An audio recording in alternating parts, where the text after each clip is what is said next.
But Dave, let's move on now. We're going to head over to someone who's not too hot, someone who's not going to be a wet boy anytime soon. We're talking about Dave Fizdale, the former head coach of the Memphis Grizzlies. Got fired on November 27th. I was shocked by it. I got the Woj bomb that was sent to my phone. I was just kind of shocked by it. And Michael Lee, who LeBron James retweeted and kind of summed it all up. David Fizdale's firing was so stunning I had to check, double check, and triple check Woj's Twitter account to make sure that it was legit. Then I made sure it was legit, blue check, went over to Woj's Twitter page and scrolled down again because I didn't want to be duped by a fake account. It was absolutely insane. I mean, people in the NBA world were shocked by it too. LeBron tweeting out, I need some answers, feel like my man was a fall guy. You even look at D-Wade. D-Wade said a similar thing as well. So Fizdale taking the firing, him and Marc Gasol were getting into it. Are you shocked that Fizz ended up getting fired? Yeah, I am absolutely stunned because this is a team that I don't want to blame their current losing streak. They've lost 9 in a row as we're recording this. Obviously, they're having struggles, but they've also had to struggle with injuries. Throughout his entire career, I feel like Fizdale has had to deal with his star players being injured, not being consistently out there, and even the role players they have is just like next man up mentality, which we've been praising him for. That's why he was one of our more highly ranked coaches during our offseason. Like, I don't want to blame this season on him. I don't want to blame their lack of success on him directly. So it's very interesting that this is the moment in time where the team decides that we're moving in a different direction. Yeah, I mean, you look at Fizz's first year and only year, full year, in Memphis. He had a great year, 43-39. He had a 1-win improvement of his predecessor in Dave Joerger. Joerger got fired as well, but Joerger was looking more at a different job. He was, pursuing other jobs. He was talking to different teams about a position. Memphis didn't like that, though, so they canned him. They brought in Fizz. Fizz gave him a 1-game improvement, and that was dealing with a Marc Gasol injury, that was dealing with a Mike Conley injury, that was dealing with a ton of injuries to Zebo. The shell of Chandler Parsons. Chandler Parsons being injured, so he was dealing with a ton, but they still improved. You look at the Spurs-Grizzlies series, that was pretty close. I mean, they took it was more competitive than anyone expected. Yeah, they won 2 games, and I think they took one of those games to overtime as well that they lost. So you look at it overall, they had a nice performance under Fizdale, and it really came to a head when him and Marc Gasol were bashing. So do you feel like it was the right move? Because obviously they gave him an ultimatum, whether it was Fizdale or Marc Gasol. Do you feel like it was the right move to go with Fizdale over Marc? So this is kind of I'm going to take it back one step because as an NBA franchise, they kind of have to decide what is their happy point. I know at the end of the day, everyone wants to compete for a championship. Realistically, there's not 30 teams in this league competing for a championship. You have the teams who are competing for that top draft spot. You have the teams who are in the middle who are happy at growing their market, keeping everybody invested, and then you have the teams who are truly competing for a championship. And Memphis has kind of been in that middle upper area. They're not quite good enough to win a championship, but they're scary enough of a team that you don't want to face them in the playoffs because they can take a series. So when it comes to what they were going to do for the future, I don't know if I would agree with them with, all right, we're going to keep our head coach. We're going to trade Marc Gasol because he has value. Mike Conley, we still have the contract. When he returns from his injury, we can see what we can do with that. But I don't know. I'm more on the side of I might have gone for the younger. I might have gone for the rebuild. That's the person who I am. I'm a very big person who believes in the rebuild. Yeah. But Gasol is still an excellent center. He's one of the best centers in the league today. And I know there's a lot of teams out there who would be interested in him. But to say that we're going with him as our rebuild point at this point in his career, very interesting choice. Yeah, there's no way that the Cavs wouldn't be interested in a guy like Marc Gasol, a guy that's been a defensive player of the year before, obviously a little bit slower defensively, but even offensively, still a monster, a guy that's been able to stretch the floor now. Later in his career, he's still dominant down low. He's still a good defender, even though he's slowed down a bit. And one of the most important things, I just want to jump in, is that he knows when he needs to put his foot on the gas and when he can go back, and he doesn't need to put up 25 a night. He knows how to facilitate his teammates, get everyone involved. That's one of the best things is he's a smart veteran who kind of understands the flow of the game better than a lot of the guys around him who are more just pure scorers, so he can bring more to the game. Yeah, and Marc Gasol, again, 32 years old, so he's not old, but he is not young as well. He's getting closer and closer to coming out of his prime, but still a great player. But I'm going to side with you as well. I mean, this is something where obviously you don't want to move away from a guy like Marc Gasol, a guy that's been there since 2008, a guy that's been really an anchor for this franchise, him and Paul. I mean, you look since 2003, there's always been a Gasol in a Memphis Grizzlies uniform, and that has really helped this team kind of be respected in the NBA. I mean, Paul was fantastic with Memphis, really didn't do much, at least as a franchise with Paul, but then you finally get Marc in there, and now you kind of see the playoffs coming more consistently with the addition of Mike Conley, and I think it's one thing where you look at Conley and you look at Gasol, they're both great players.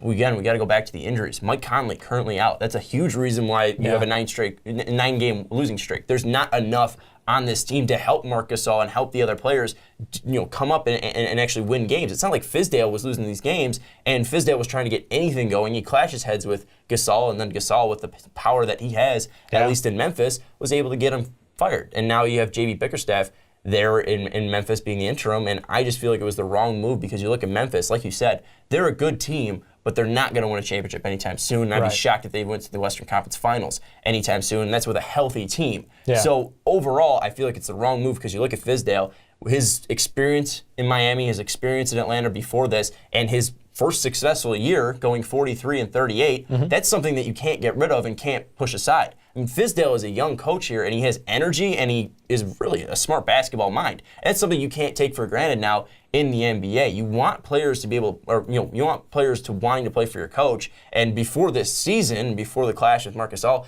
it felt like Fizz had a really great relationship with his players. You obviously see the effect that he had on LeBron and D. Wade, calling him my guy. Why is my guy the fall guy? Exactly. It's huge to have LeBron James call you my guy. I mean, this is a guy that, LeBron doesn't get along with coaches. LeBron feels like he could be his own coach out there. He doesn't want people telling him what to do out there because it's LeBron James. He's the best basketball player in the fucking league. So don't tell me what to do. But if you got a guy in Fizdale who he respects, that's something that, that you can put that in your resume. Yeah. Like, if you can go into an NBA office and be like, hey, LeBron James respects me. That's the highest praise you can ask for right now. That can keep you a job. And the one thing I want to bring up is it's not on Fizdale and it's not on Marc Gasol. I feel like that shouldn't have been the ultimatum. Right. I feel like the real blame should be right now on Chris Wallace. You look at the GM of the Memphis Grizzlies, what has he done besides Marc Gasol, Mike Conley, and Zach Randolph? He's never been able to plenish this team with deep enough bench talent. Right. He's never been able to supplant enough talent around these guys. You have Jeff Green floating around. You pick Hasheem Thabeet. You don't have the draft picks that really have that staying power. You look last year,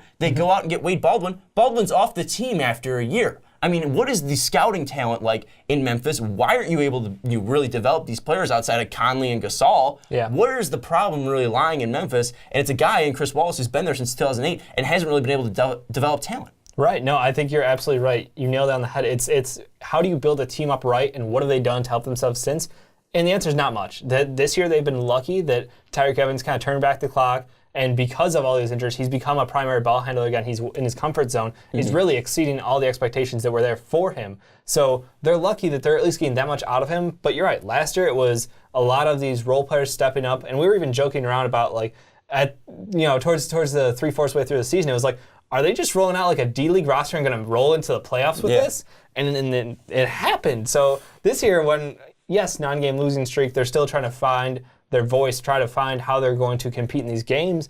But again, without being able to build through the draft, you're going to get people's leftovers. You're going to have to get reclamation projects and hope that you can get somebody who actually pans out. And you mentioned that Tyreke Evans was a former Rookie of the Year, reclamation project, never really got his feet set in Sacramento, wasn't healthy enough to get his feet set. Finally, it took him a while after the Pelicans to really get his feet set. And like you mentioned, he's been good. You go pick up Chandler Parsons and spend way too much money on him, trying to reclaim him and try to build him back up to what he once was for like 12 games in Houston. You look at Zach Randolph, a guy that had a lot of problems outside of the game of basketball in Portland and needed to come to Memphis to really regain his career, which he was able to do. He was a fantastic basketball player. There wasn't, taking away that. He had his struggles off the court and needed to get away from Portland. He did that and was able to be a great basketball player for a ton of years there in Memphis. You look at Tony Allen, dealt with injuries, but he still had that at least ability to be a great basketball player. You look at Vince Carter, a guy that was really big on that team last year. Oh my God, Vince Carter was one of the best players in the NBA. It's not like you took a guy with no talent and he just, spopped up at the, age of 40. He was a great player, and it just took him time to really get acclimated, and you had to give him a specific role to really work in. He just took guys with talent and just hoped they worked. Yeah. It's not like, Chris Wallace is doing anything that we can't do in 2K. Okay. This is something that you had Marc Gasol, who's a great player and comes from a great family of basketball players. Yeah. Mike Conley was a number 10 pick and was a great player at Ohio State. You look at Tony Allen, again, reclamation project, like you said. Same with Zebo. Same with all these players they kept dragging in and putting in. There was never that actual player development that you saw. Right. You got you have Gasol and you have Mike Conley. And outside of that, you have no homegrown talent in Memphis. I think the guillotine needs to come down on Chris Wallace, and that's one big problem. You mentioned the two names who are gone this year, and Tony Allen and Zebo, and that was grit and grind. That was what made Memphis. Vince Carter, too, weirdly enough. Yeah, well, he evolved his game so much as he grew. That was just incredible. He's able to still do that. But they lost their identity with losing their defensive toughness. Yes, Gasol is still incredibly tough defensively. Yes, Conley was as well when healthy. But again, it's year after year. If you're losing those guys, you're not able to supplement them with new guys coming up, you're going to keep falling short, and you're going to continue to get worse. So that's why I'm surprised when you have the opportunity, you have a head coach who is praised across the league, praised by the best players across the league, who has a background working with some top talent, with guys with egos, guys with personality and who are outspoken, and then you have the chance to flip over a piece like Marc Gasol for maybe a top pick in this year's draft, maybe a top 10 pick, maybe top 5 pick with Tristan that Nets Thompson, one. At least for the Cavs, you get something there. Well, that's what I'm saying, a TT and that pick. Well, I don't know about the Brooklyn pick, but you definitely will be able to be able to supplement it and bring in some more talent, without a doubt. And that's one thing that you're passing on for a 32-year-old Marc Gasol. Again, Marc Gasol can still play basketball. No one has a problem with that. We're not doubting that, but you moved on from Paul at the right time, and that really was able to help your team get to the playoffs for the first time since, 2002, I think they made it. So it took them a while after Paul left to get back to the playoffs.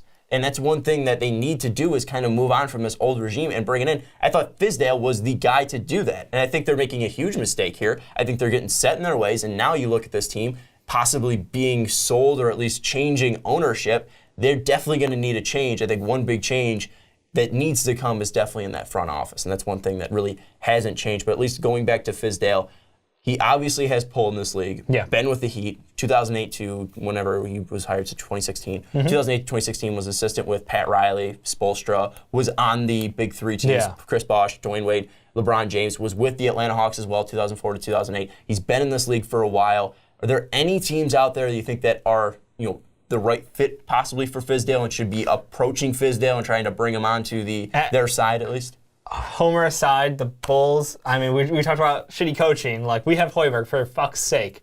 Put out an offer. But I'm telling you right now, I think it was Jalen and Jacoby. Jalen was talking about it, and the Clippers are a team that may already have reached out behind closed doors to see what's going on. If Fizdale's available, if he's interested. Because I think between him and Mark Jackson, obviously Mark Jackson is a little comfortable doing the commentating right now, but still pretty good coach. But Fizdale right now is the hot name, is the one who garners the most interest. I think the Clippers is the one that's most likely in my mind from everything I've heard. And I'm all for it. But as a Bulls fan, I throw money at him. I don't care what it takes. Hoiberg out. I think there's definitely a ton of teams that would be needing Fizdale, and I think one team that people went immediately to, especially with LeBron coming to the defense, would be the Cleveland Cavaliers. But you look at them now, 9-game win streak. It feels like they're really turning it around. You see them playing defense. Finally, it looks like the Cavs are kind of hitting their stride now. And him and Ty Lue, kind of similar guys, at least in the fact that, I mean, Dave Fizdale's a better coach. I was going to say, like, similar guys in the fact that they're both guys? No, Dave Fizdale's a better coach, but I'm saying they're both player coaches. I mean, the guys like Ty Lue. And the guys like Fizdale. They can like them, but the respect thing. And that was, back to LeBron quote, when I actually interviewed him after the game, it was something along the lines of, 1 second, competitive as anybody, I'm not sure. Oh, hang on 1 sec. God damn it. Great job, Dave. Really appreciate it. You got it now? Fuck you. All right, cool. Dave just saying that. All right, I got it. Okay, all great. Right, so maybe that was it. He's not kicking nobody's ass out there. Basically, players respect him, but he's not going to go out of his way to be a player's coach. It's you either like the way he is, or you take the road out of town. Like, and I think that's what it is. And at least players kind of like that in the fact that, like, obviously, Gasol butted heads with him, but I feel like overall, if you're able to go into a room with LeBron James and D-Wade and say, all right, respect me, that's takes balls. This is the right way things are going to happen around here. Yeah, I think guys appreciate that, and that's one thing that we've seen before. Phil Jackson was able to do that with Jordan. And guys have been able to do that at least before in the NBA, and it's obviously worked out. And I think Fizdale has that ability. I think, going to a team like the Bulls, being able to develop guys and kind of work with them, I feel like that could definitely help, especially with the young players, especially if they go with a guy like Bagley, who might be a little more selfish, at least what we're seeing from college, maybe kind of getting that respect of the coach right away could be huge for him. Or if you talk about the Clippers, you have Blake Griffin out there. If you're able to get the respect from him, that would be huge as well. I feel like it's not going to be the Cavs, so I feel like people got to get off that. Because, yes, the easy thing is to say the Cavs. Ty Lue doesn't look like that great of a coach out there, but they're winning games, and you're not going to fire a guy if you're winning games, unless you're David Blatt. Yeah, they've done it before. But they didn't love David Blatt, and that was the one thing. So I think it's definitely going to be an interesting situation with Fizdale, but I think the Grizzlies messed up. But I think you're on that same boat as well. I am as well. So let us know what you think of the Memphis Grizzlies situation down in the comments below. Do you think the Grizzlies fucked up? Do you think the Grizzlies messed up? I don't know. Maybe effed up's a little too hard. Yeah, they had two options in front of them. They took the road of we're going to go with the players on this one, and I'm sorry, like they had a great coach in Jaeger before. They went a different direction. Well, Fizdale now, different direction. One thing I want to mention too with Jaeger. Jaeger was a good coach. Jaeger's still a good coach. Obviously dealing with some problems out in Sacramento right now. With Sacramento's not a great team. But Jaeger was a guy looking for a different job at that time. And that's something that's worrisome because that team was going to the playoffs. That team was winning games. Why was Dave Jaeger looking for a different job? And we were really questioning that back then. Like, you have an NBA job. You're winning games. Why are you taking other job? Deeper problems with the Grizzlies, I feel like. Yeah, it's deeper problems with the Grizzlies, or maybe it's just deeper problems with Marc Gasol. Right when he got at least fired, Fizdale did, one of my group chats said, is Marc Gasol a coach killer? And I laughed at first, but then I was like, well, Jaeger wanted to leave. You look at Fizdale now, I mean, it's a little starting to get a reputation, maybe. I don't know. But let us know what you think down in the comments below. Was it a mistake by the Grizzlies? Do you think they should have kept Fizdale? Let us know down in the comments below.